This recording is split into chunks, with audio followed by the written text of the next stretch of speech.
I am resident of Colorwood for YouTube, Joel Sades. I'm joined by my buddy Gordon Dymowski, my buddy Patrick McCray, and we're here to talk some more Doctor Who. The episode is The Brain of Morbius, which is a four-parter. I was going through some of these, and I noticed a lot of them are four-parters, Gordon and Patrick. So what's the deal? Explain to me, because I have not watched a lot of Doctor Who still. Okay, well, Doctor Who started as a really long season, and in England, most series tend to be serialized. So you've got when Doctor Who started, it would be on 48 weeks out of the year. So you would have like a 4-parter, then like a 7-parter, then another 7-parter. By this point in the series, what the producers realize is that having long stories over a series of weeks is not really, people will tune out if the story isn't that good or it gets a little draggy. So 4 parts, it's a nice little, it's a compromise because it's basically like a mini movie. Yeah. It's basically like a little 90-minute movie. There are also 6-parters, which are about 2.5 hours. So were those by this point, were those happening at this point in the production? Yes. Okay. So 4-parters and 6-parters. I think the last really huge, mega long one was came at the end in like 1969 with the War Games, which is 10 parts or 5 hours. Wow. So since Patrick didn't do his homework, that's your assignment for next time, Patrick. You need to watch all 5 hours of the War Games. And it's not bad, but let's get back to Brain of Morbius. So it's kind of a way from a part of it is a storytelling. Part of it is also because now they're on like 20-some weeks out of the year. You can do a couple of really good stories, and then your end of the season, you'd want to be the blowout, but they would always run out of money. So they would like pace the 4-parters so that you get like a nice looking one that is kind of your bottle show. So that's why there are a lot of 4-parters. Basically, Joel, is that the producers like that.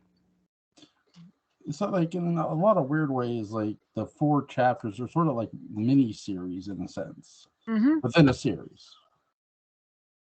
Yeah, like imagine if Dark Shadows had this kind of structure where it was a weekly show as a half hour. You might have, and let's do 1897. So you might have the introduction of the family as like a 4-parter, then like the beginning of the werewolf curse is like a 4 or 5-parter, and then like maybe the Laura storyline is a 3-parter, and then Petofi is like a 12-parter. And so it gives it, because essentially Doctor Who is basically an anthology series, if you think about it, because it pulls all sorts of, it just uses, what it does though is it kind of uses different resources, and it tells different kinds of science fiction stories. And at this point, as you can see, the series is leaning real heavily into horror. I mean, this looks like, I know Jewel made some very interesting comments about the direction of the last episode we watched. I'm not going to repeat them here, but here you can see where Christopher Barry, who's the director, really went all out. I mean, it's very hallucinogenic, very surreal. So I really liked the stuff with the group of women. I think the way that it back and forth between them and the bad guy hairdo was particularly evocative. Are you mean Solon, right? Because Patrick, you're not telling me you're taking the name of Philip Maddock in vain. I don't know who didn't tell me about Philip Maddock. Philip Maddock is a Welsh actor, and he's he had been on the show before in the 60s. Yeah, and I was thinking there, I would love to see him go toe-to-toe with Addison Powell as Dr. Eric Lang. Just to see who'd go the distance. I think the gentleman here, what was his name again? Maddock? Philip Maddock. Philip Maddock would be going for distance, but Addison Powell would be going for speed. And Julia would be all alone in her time of need. Mm-hmm. What did you guys think about Michael Spice as the voice of the Morbius, the Brain? Well, Joel, Well, what do you think of it? I have yet to really achieve that level of Whovian mastery. I really enjoyed the way they did it. The way the effect is, you have this brain in a jar, and it doesn't look cheesy. Like for a show in the 60s, it doesn't look corny or cheesy, which is cool. If you can get something from the 60s to look, not look like it looks out of place or it looks like it's corny or cheesy, and it's a brain in a jar talking to the person who's the doctor, who's a doctor, I should say, who's doing experimentation. It looked really cool, and I love how when it first starts talking, you don't see it. Then when you come in, you see it, and the way it talks, you see this light coming out because there's power. It's really cool. I think Michael Spice, first of all, did a great job voicing it. And I know I'm a sucker for voice work again, so I love the fact that they did that in this episode. It's really cool. And I love that they had a better monster in this episode than I felt they did the last episode, in my view. Yeah, well, a couple of things about that. First, Michael Spice at the time was a voice actor because that was his specialty. So he did a lot of radio. So they hired him for essentially doing that work. In fact, he's in a story in the next season called Talons of Wang Chang, where he's basically acting behind this big leather mask, and it's just his voice is trying to sell it. I mean, there's a point where they pull off his mask and it's a Phantom of the Opera type reveal. There's a real sense of he's got that delivery, and I'm going to, and I know that there's always the special effects. You have to keep in mind this is the mid 70s in England. Each episode of Doctor Who had about the same budget as an episode of Dark Shadows. And the one thing about both Dark Shadows and Doctor Who was that they're both ambitious. Dark Shadows had the advantage of having 5 days a week, so it actually they didn't have to put all their they didn't have to put everything into one episode. They could spread it out.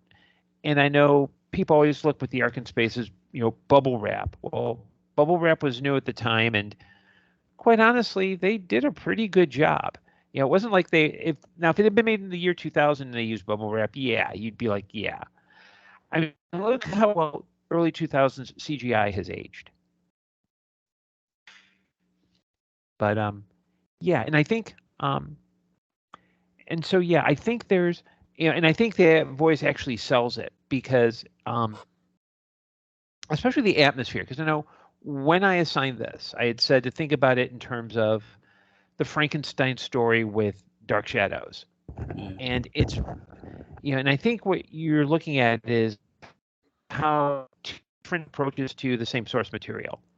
Dark Shadows took the Frankenstein story and kind of built out from the original elements. I mean, it's pretty much, you could probably, if you went back to the novel, you could say, okay, here are these story beats and here's how they play out in Dark Shadows. This has a very Hammer horror vibe to it.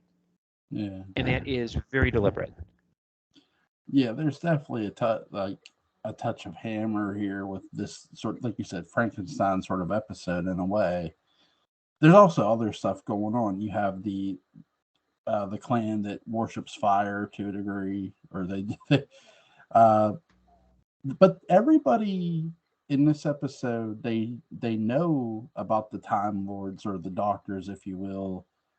So here's my question to you guys: how many not necessarily Doctor Who's, but I guess Time Lords are there. Well, I can answer in terms of doctors. One of the things that the show does is it has this kind of called generation where you start with one actor, they do it a while. When he wants to leave, you don't hire someone who looks like him. So you basically have Time Lords are this very powerful, mysterious race that has time travel. They're all assigned to one planet, but when a Time Lord dies or something happens, they change and they change appearance. So imagine Dark Shadows, and Jonathan Frid wants to leave, and they want to hire another actor to portray Barnabas. Now, one way is you could try to see if you can fake it, where you just have someone show up and say the part of Barnabas Collins is being played by Anthony George. Or what you do is you create a device like, here's the Cabinet of Pitofi.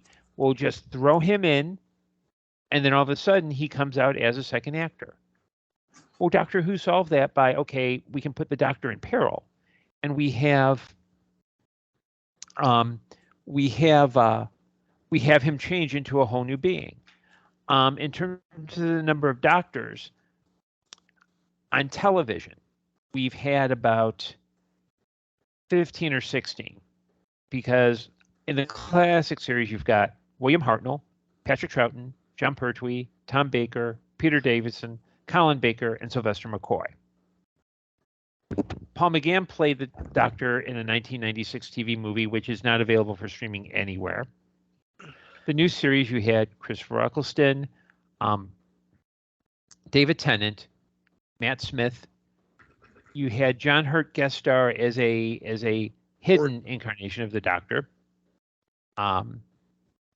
Peter Capaldi, Jodie Whittaker, and now an actor named Ncuti Gatwa. And of course, in the 70s, there's a very special that Gene Rayburn, Charles Nelson Raleigh actually guest starred as the Doctor at one point, but no, I'm kidding. Peter Cushing actually played the Doctor in 2 movies in the 60s. I saw those when I was a kid. That was my main exposure to Doctor Who. Mm-hmm.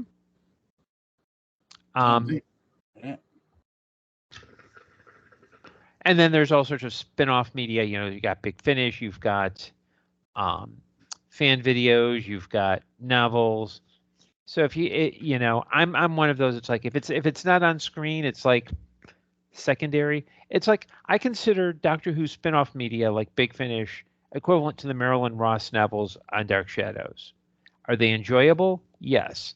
Am I going to try to slide them into one-make continuity? No, I have better things to do with my time. Now, I'll tell you something that I think would make Jewel writhe with pleasure, and that would be keep it clean, Patrick. Remember, this is a G-rated podcast. It's all good. The thing that would make Jewel writhe with pleasure would be maybe a good Colin Baker, because he's a big fan of that Caleb Collins. And Colin Baker plays Caleb Collins in the Big Finish, or he plays somebody involved with Caleb Collins. Somebody lived at Seaview House. Yeah, he's like a random guy who knew Caleb Collins, and I have just the story. But now, Jewel, would you be interested in that? I mean, sure, I'll give anything a try. Okay. Yeah, and it's mid 80s, so the production values would be a little better. And I have just the idea for a story, because most of Colin Baker's stories kind of suck, but this one doesn't.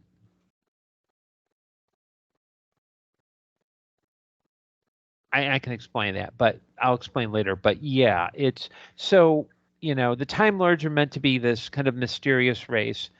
And so how many Time Lords are there?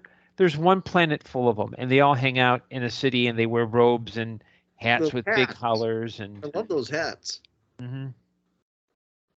And they crush brandy snifters like Roger Collins. So do they really? Yeah, I'm making that up, Patrick. Was Tom Baker the only one who had the key to get, or did they all have the key to get in the TARDIS? Well, you're talking. They all had a key, But there was one that was created in the 70s that 3 doctors had. No, 2 doctors, because Pertwee and Baker had that, and it was a merchandising thing. Hello. But, I don't think Jewel wants to know about the minutiae of Doctor Who marketing. Do you, Jewel? Say no, Jewel. Just say no. Joel, say my favorite sonic screwdriver is Jodie Whittaker's. Why do you see that thing? Joel, blink Supplied twice by if Doc you feel like Johnson. you're in danger. Blink twice if you feel like you're in danger or you feel pressured. I'll say Actually, when I go see Rock's Geek at the Newport Theater, one of my favorite drinks is a sonic screwdriver. Is it blue? Well, my wife asks, is it blue? Sorry, what? It's the sonic screwdriver blue. What is blue? Sonic the Hedgehog blue? Sometimes it is, and sometimes it isn't. Okay. Depends. I don't know. I don't know. Sometimes my comments about the performers are a little blue, but we're not going to go there. Oh. Okay. I gotta tell you, I love how they build the set here. Really well done. The Frankenstein's monster thing is cool, and I love how they play it out here by the end. It doesn't feel like it's dragged out, and I get that's the point of the 4 parts. I really enjoyed the fact that you had Morbius just ready. They finally get the brain into a body, but it's not. They don't ever get the doctor's head cut off. Thank goodness. But yeah, well, that Max part 1. Right. Well, in part 1, one of my favorite effects in this is when that sister tribe causes the phone box to come to their lair. That is straight badassery. Mm-hmm. Well, in terms of the script and the production value, the setting I know Roger Murray Leach was the designer, but Philip Hinchcliffe was the producer. Handled things differently than past producers. Most producers would, they had a budget and they'd spend it. So if they needed a monster, it was a guy in a rubber suit. They wouldn't worry about sets as much. They just like, hey, let's put a place where we can film it. Hinchcliffe would actually go to the production team and say, can we do this? We want to do a Frankenstein story. Can we do a scary castle? Can we do Craggy Planet? Sometimes they'd say yes, or sometimes they'd go like, no, we can't do an ice planet, but we can do a jungle real well. So you can see where the money actually goes on the screen. And the script, now you'll notice the script was written by Robin Bland. It's actually a pseudonym for a writer by the name of Terrence Dix, who, despite it, now, Patrick, no smutty remarks. His name really was Dix. It was Terrence. Yes. It really was Terrence. And you can, Terrence means a lot of things. Yeah, I know. We're not going to go there. And the best way to describe Terrence Dix is he's kind of the Sam Hall of Doctor Who. I read some of his novels when I was a kid. That's part of the reason why he is known as the Sam Hall of Doctor Who. He started as a writer. He started as a script editor because he'd be in the 3rd Doctor period before then. And he hired Bob Holmes, and the way it worked in British television is if you're a writer and you become a script editor, you hired your buddies, and when your buddies became script editors, they hired you. And so Robert Holmes asked Terrence Dix to write a Frankenstein script, and Terrence had the idea to do, okay, you know what? I'm going to have a robot assemble the Morbius body, which would make sense because robots have no sense of aesthetics. So you've got a claw here, you've got an insect thing over here. And so you could kind of, logically, it would make sense. Well, Terrence went away on vacation, and Holmes is looking at these scripts and going, this doesn't quite work. And so Holmes rewrote them. So that's where you get the whole, where they lean into the Frankenstein thing with Solon and Kondo. I can't wait a moment more. Tell me Kondo, Kondo, Kondo. And so when Dix gets back, he's ticked because his scripts were rewritten. And he wants his name taken off it. And Robert Holmes said, well, what do you want me to call it? Because the BBC had stock names. They had their own version of Alan Smithy. And Dick says, just give me some bland pseudonym. So when it's first shown, Terrence Dicks turns on the TV and it says The Brain of Morbius by Robin Bland. And Terrence is like, yeah, I'm still angry, but that's actually pretty damn funny. And Dicks is all about story structure. He's all about making everything fit together. And he does it in a way that is it never feels self-conscious, or it never feels like, hey, look, I'm being a writer. And I think part of why a lot of this story works is that he provided a really strong groundwork for Robert Holmes to just kind of lean into it and just go with it. It's a really well-written episode by him, for sure. I mean, from start to finish, it's very interesting. What else did Terrence Dicks do? Let's see. He did. There are other are you talking about other Doctor Who episodes? No. I mean, like beyond Doctor Who. Was he generally a Doctor Who guy, or did he do other British series? Oh, he did. Well, in the 70s, he did a British show called Doomwatch, which is basically like all these threats that are coming to England, and basically it's like plastics are melting. It's a very 70s show. He did a lot of work in the classic serials, which is basically adaptations of old novels, with Barry Letts, who was his producer on Doctor Who in the early 70s. He did a lot of children's, not just Doctor Who books, but he also wrote a lot of novels as well, including there's a series about it's basically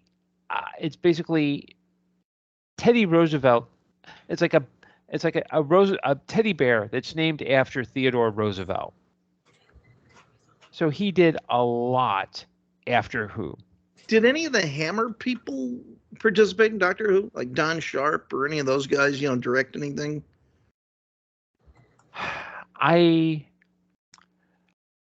There are a lot of people who are I'm going to say yes. I just don't know particular names. I know one name that comes to mind. This is kind of pulling from a little obscure Hammer film, but Julian Glover. Oh, really? He's a great actor. Yeah, he was in Doctor Who twice. I mean, I'm thinking of him from Quatermass in the Pit. God, Jewel, have you ever seen Quatermass in the Pit? No. Oh, that's a great movie. That's a lot of fun. It's really good. You know what? I think I found on the Internet Archive. So let me. What? Quatermass in the Pit? Yep. Jewel, you have a ball with that movie. It's really good. Yeah, and I luckily I have it on Blu-ray from Shout Factory, which it looked. Yep, I've got it on the Internet Archive. So if Professor Stokes had been a little more rumpled and a little slightly militant, he would have been Quatermass. And you could see where Dark Shadows at some point in 71, 72 would have just really started stealing from this film. Oh, in a good way. With all the Eric Von Daniken stuff. Mm-hmm. Yeah. And this was Eric Von Daniken before there was an Eric Von Daniken. Yeah. Oh, Jewel, you would have I really mean this. You would have a ball with it's a Hammer movie, but it's ancient demons and science fiction rolled into one very convincingly. London in Flames. It's a huge story. It is really cool.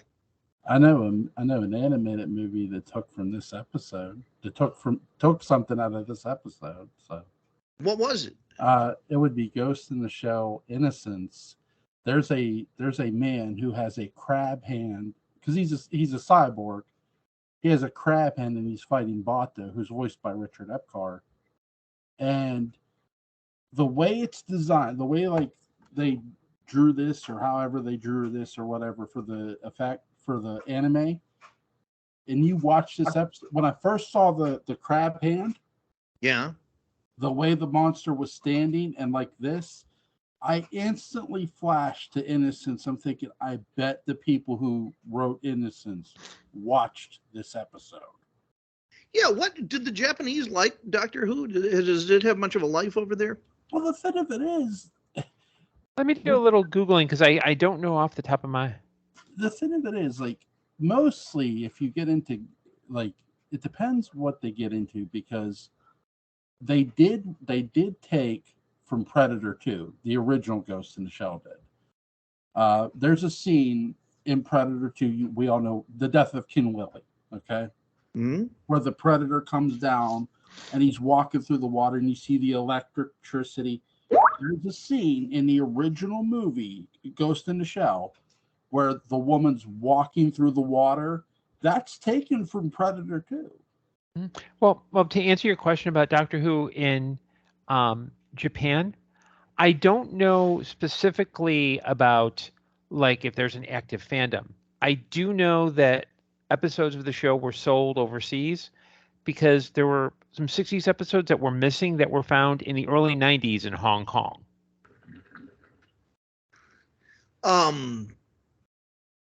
Interesting. There was something else about that I wanted to ask, and it'll come back. Okay. But yeah, I really like the design of the monster, because even though this is a Frankenstein sort of inspired episode, it doesn't look like Frankenstein's monster. You know what I'm saying? They're not taking an Adam and they're not taking Robert Rodin and making him Adam and giving him the scars. No, they're having a literal monster with the brain of an intelligent person, like, for a head. It really is really cool looking, and I love just the battle of the wits at the end. You're expecting, okay, how is the Doctor going to defeat this creature physically? And no, they have a battle of the wits. Yeah, and that's the thing too, is Doctor Who is it always tries to avoid have the Doctor avoid violence. And I think too, it's we're talking about adapting Frankenstein. Dark Shadows we've got the novel, here are the story beats we want to duplicate, but they also gave it that kind of Dark Shadows twist. It was through a more modern filter. Yeah. With this story, it's not worried about doing a dead-on adaptation. And Doctor Who is always good at kind of taking bits and pieces from things that inspire, from like various other media. I mean, there's a whole episode that's basically a riff on the Manchurian Candidate. I mean, this is the period, the 3 years that Hinchcliffe was producer, Doctor Who was known as Gothic horror. So this is where a lot of that thinking comes together. And I think too, with this story, the reason I wanted to show this, one that I usually show newer people who are new to Classic Who is Pyramids of Mars, which is about mummies who are robots. But I thought here would be easier because it's a easier point of entry, because we can think Adam storyline, and you can kind of see where it's a different, similar material, same material, but different approach. Now they did some though in Victorian England, right? Yeah, they did. Yeah, because Pyramids of Mars is like 1911, so it's more Edwardian England, but kind of the tail end of Victorian. I know that was Towns of Wang Chai. That was a gateway What? for a friend of mine. Mm-hmm. Was the Victoriana sort of stuff. A later one that they also did one in different producer called Horror Fang Rock, which is like 1900s in a lighthouse. The one main Victorian one is Talons of Wang Chiang, which came at the end of Hinchcliffe's run and was banned in Canada. Why? Was he not reasonable enough? No, it was reasonableness. Talons of Wang Chiang involves, well, there's a lot of yellow face acting. So a white actor is playing an Asian person. Most of the Asians in the episode are either members of it's Asian men or members of a Tong. They're all criminals, and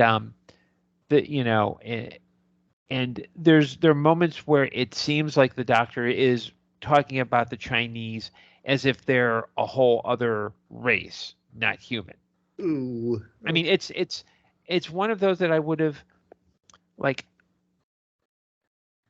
in running the Doctor Who meetup, I have screened this episode, but I've had to do an introduction and say, hey, look, before you watch this, understand, you're going to see some racist stuff. And it's all because, you know how we talked last night about how Robert Holmes loves Victorian and Edwardian literature? One of his favorite authors is Sax Rohmer. Sax Rohmer. Who, Yeah. Manchu. Yeah. Who not only created who helped perpetuate the whole yellow peril stereotype, but he actually believed that stuff. Like, he hung with Aleister Crowley. That's how bug nuts this guy was. And I don't, Jewel, do you know who Aleister Crowley is? No. Okay, Aleister Crowley, think of him as kind of like Nicholas Blair without the charm and charisma. He called himself the most wicked man in England. He was really big into magic, especially sex magic. And you know, his big thing was, do as thou wilt is the whole of the law. This is a guy, that guy. Patrick's got him down. You know, that. There are famous pictures of him doing this. And he's one ugly dude. Like, he is not a handsome man. He also was the mentor, sort of, for essentially the father of the American space program, Jack Parsons, who was an occultist and a rocket scientist, and he blew himself up accidentally in a rocketry mishap, and I think, and blew up. Oh, is that what they're calling it now? Yeah, blew up part of Caltech, I think, and yet there's a crater on the moon named after him. Jack Parsons, look him up. He's a wild man. Mm-hmm. But and then there's some later episodes later doctors that go into Victorian. One that I can think of off the top of my head is Ghostlight with the Seventh Doctor. That's one I want to get some other doctors in before we watch that, because it's one of those that would take a couple of viewings, because it's not a very straightforward story. I'll just say that right there. Jewel would like Pertwee. Yeah, I actually do have. I actually am thinking of a story that a couple of Pertwee stories I'd like to show Jewel. Well, what's wrong with this, Jewel? We don't have to do this. Do what? We show you things where you're gonna. Oh God, no. Yeah, I mean, it's okay, Jewel. Like I don't take offense if somebody doesn't care for something I like. No, look, I do, but Jewel doesn't, you know. Oh my God. I just find it interesting what you're saying. That's just. Yeah, like, and and you have to understand something about Doctor Who. Doctor Who is as ingrained in British culture as Star Trek is in American culture. So a lot of it is, it kind of resonates with British people. It's one of the reasons why, if you go to Big Finish, you have why they have a very active and thriving Doctor Who audio ranges with every spinoff you can conceive of under the sun, whereas their Big Finish has kind of gone to a standstill. Because with Big Finish, for a long time I thought Philip Hinchcliffe was like, he knew about Dark Shadows and was like kind of just stole their approach, because it's a very similar approach. You know, you take classic elements and you mix them into your storytelling. Well, Dark Shadows wasn't actually shown in England until the 90s on their Sci-Fi channel. So when Big Finish started doing Dark Shadows, they don't have the kind of cultural. Here in America, Dark Shadows does have that kind of intergenerational, like, if we weren't fans, we would know, like, we'd have an older relative who would have watched it. And you have that original run home from school people.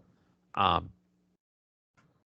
you have that kind of common language. But with England, it was a bunch of people who were really excited and who did a lot. And in my opinion, because I caught the first round of Dark Shadows audios and kind of tapered off. They started really strong, like for the first year or so. But it seems like what started happening was that you could tell they had like column A was the character, column B was Dark Shadows concept, and column C was like plot element. So like Angelique,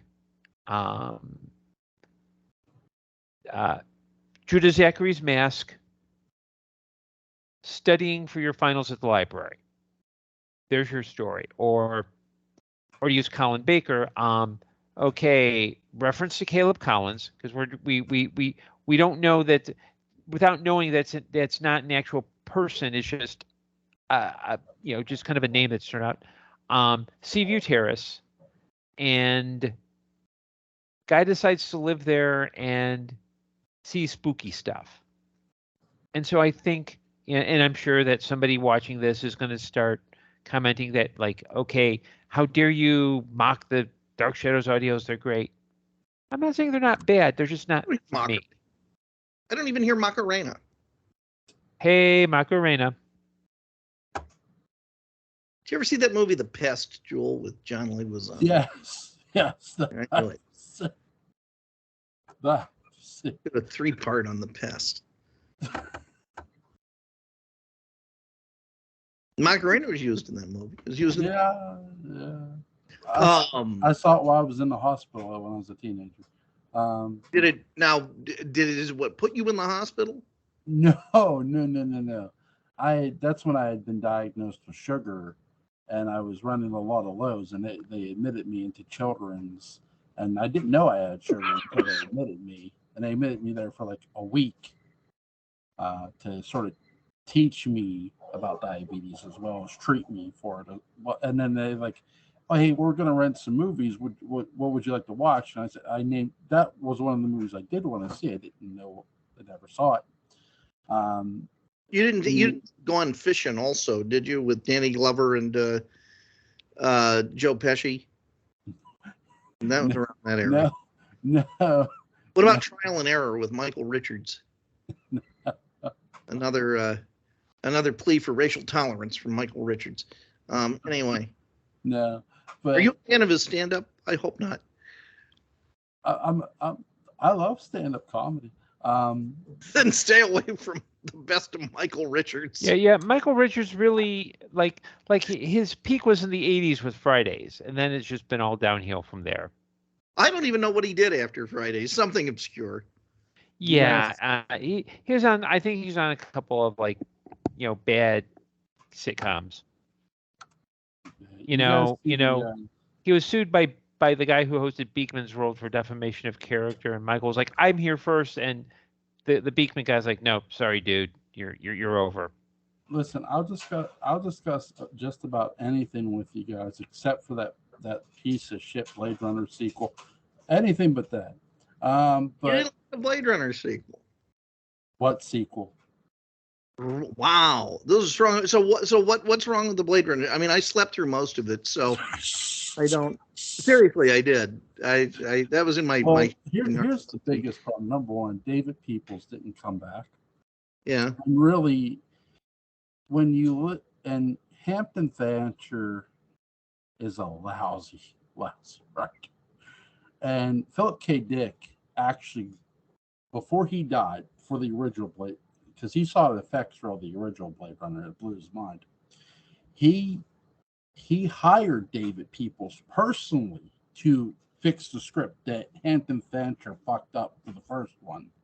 And who came back to write the second one? All right, Hampton Fancher and not David Peoples. That's the real big problem with the second Blade Runner movie. I didn't even bother seeing it. It's like, Blade Runner's a pretty perfect film. Why do you need a sequel? Exactly. Now, okay, Jewel, is is Rick Deckard a robot? I don't want to know. I do. I think it ruins the movie if he is. Oh God, the Shawshank Redemption guy, the guy who wrote and directed that, he's very talented. Frank Darabont? Frank Darabont. Frank Darabont has a wonderful little video on the Blu-ray set, the big 3-disc Blu-ray set, about, maybe it's more than 3 discs, about why it ruins the movie if Rick Deckard is a replicant. And his argument is spot on. You know, how do you feel about the narration? I don't mind the narration at all. Because look, some narrations within, whether you're watching a movie or if you like, because nowadays when you throw on a movie, there's the option to throw on not necessarily a narration that's a part of the movie, but like where the director's talking or where the director and someone else are talking. Yeah. And it's like I did that for like when I finally got Halloween Resurrection, the Shout Factory release. I put that on because I wanted to hear what Rick Rosenthal had to say. Sure. Which is interesting, but yeah. So. Yeah. I think the narration really helps. I think Harrison Ford's bad line readings in the narration help the movie. I mean, because this is about a lifeless man. Right? Who learns to appreciate it through people who are not technically alive, but have more of a love of it than he does. And that's the whole point of the if he's a robot, it just doesn't, who cares? How absolutely stunning is Sean Young? It depends on whether or not you're James Woods.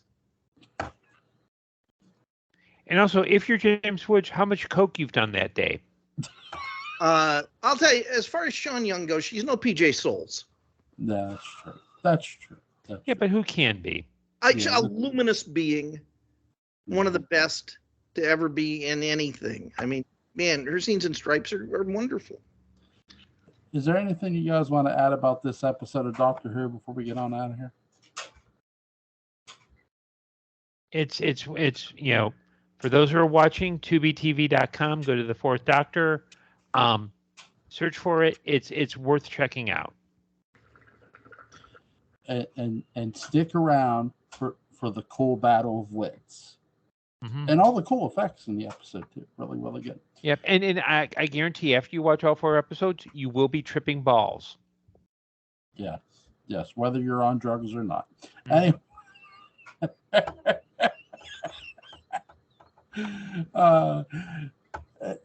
Okay. Let me see. What's today? Today's Patrick, tomorrow we're doing a Western.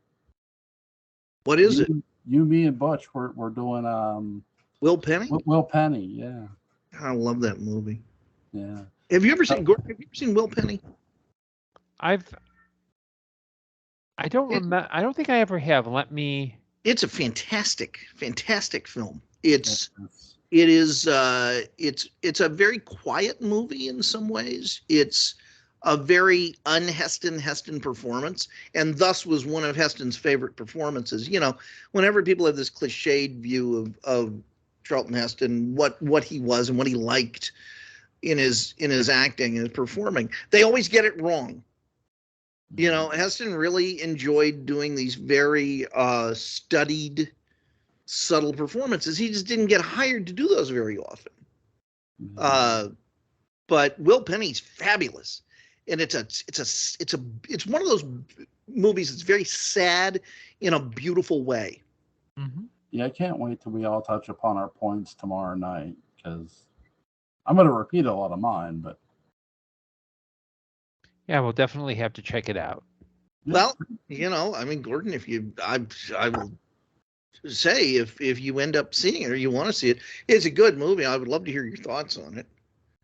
Yeah, if you want to join us tomorrow for tomorrow night, which that's at 9:45, Patrick. Okay.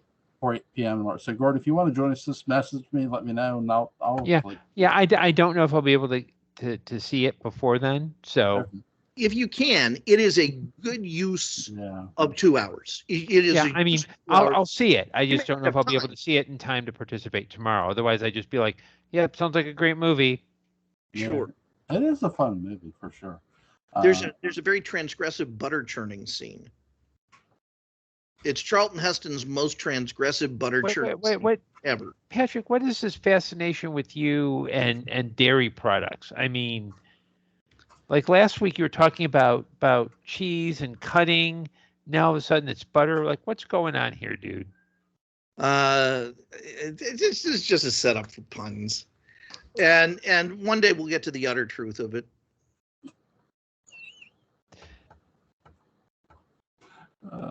Gentlemen, it has been fun. You guys have a great night. Links to Gordon Dymowski's Amazon page is going to be in the description box. Links to Patrick McCray's Dark Shadows Daybook on back. It's going to be in the description box. Go pick it up if you haven't already. Good night, guys. Good night. Good night. Smooth.